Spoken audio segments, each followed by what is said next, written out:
Here are 7 reasons to take Social Security at 62. Hi, I'm John. I'm a university finance lecturer, owner of Alpha Omega Wealth Management, a dad to a 10-month-old little baby girl, and a coffee enjoyer. If you find this video helpful, which I hope you do, please like it so that others may find it as well. All right, let's get into these reasons. The first reason, you won't live past age 80.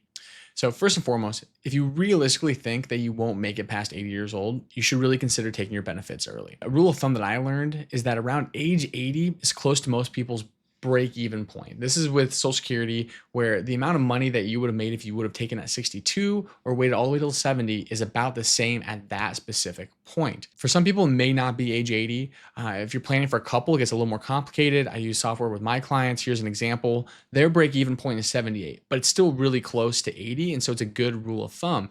So what you'd want to consider for your situation, if you're 60, 61, do you have a family history of dying young? Do you already have some medical ailments? Have you had 3 heart attacks?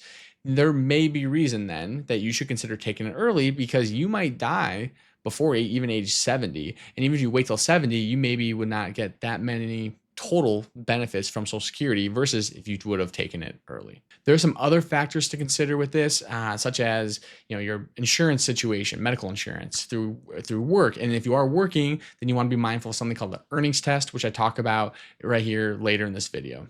The second reason is that some dependent and spousal benefits require you to begin taking Social Security. So this is a little bit odd, but there actually are some benefits that you can get for dependents, but primarily for spouses, the spousal benefits with Social Security, that they actually require you, the primary earner, to file for Social Security. So let's say your spouse, they don't have much of a Social Security benefit. Let's say they stayed home, and so they will get a good sizable spousal benefit from your benefit.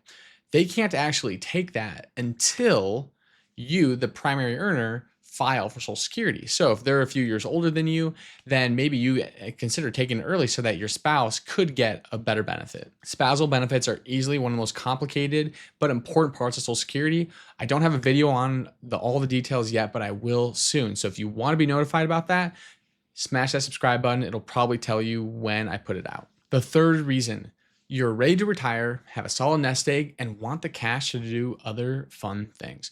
So if you've already saved quite a bit and you wouldn't need Social Security, you could consider taking Social Security early to do fun things. This can mean a lot of different things for a lot of different people. For some, it might be vacations. For some, it's charity. Maybe it's, given to your kids while they're young, and they might need the money more than you would need the money if you already have the sizable nest egg.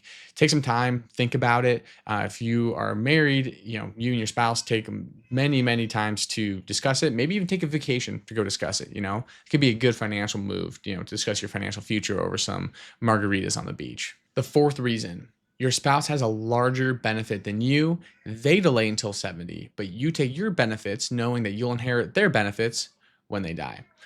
So this is most often associated with women who are younger than their husbands, and their benefits will never be as large as their husbands.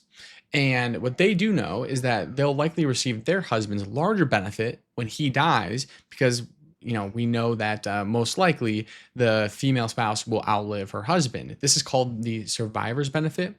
And so then what can happen here is that the wife says, all right, I'll take my benefit early. And then the husband keeps delaying, and then he gets a higher benefit. And then when he dies, then she will inherit his larger benefit. You'll want to be mindful of the earnings test here. And I have a whole video explaining that on my channel.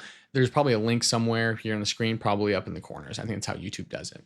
The fifth reason, you take the benefit, but invest it. So if you aren't working, which allows you to not be impacted by that thing called the earnings test, which I talk about a lot in my videos, then you could consider taking the Social Security benefit early and then investing that money.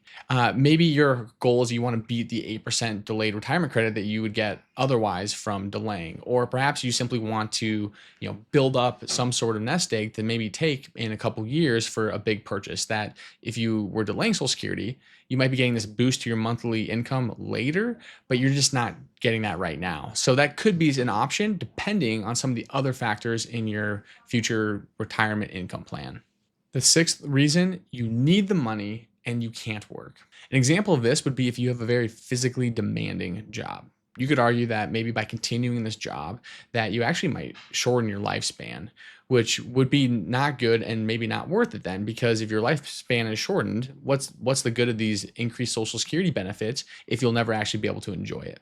And so if you have to stop working, you might actually need that income. And at this point, it's probably worthwhile just to take it instead of delaying those benefits. The seventh and final reason, you have other lifetime incomes that kick in later in retirement.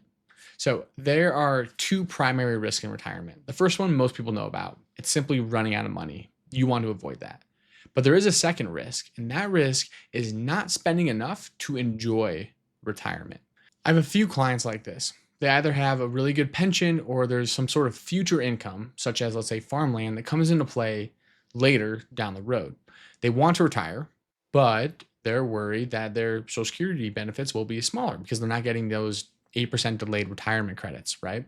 So if they took the benefits now, however, they may actually be able to enjoy retirement. So what we would plan for is that they take the benefits early, which allows for them to enjoy retirement while mapping out and knowing that in, let's say, 10 to 15 years, they might have other incomes that come into play.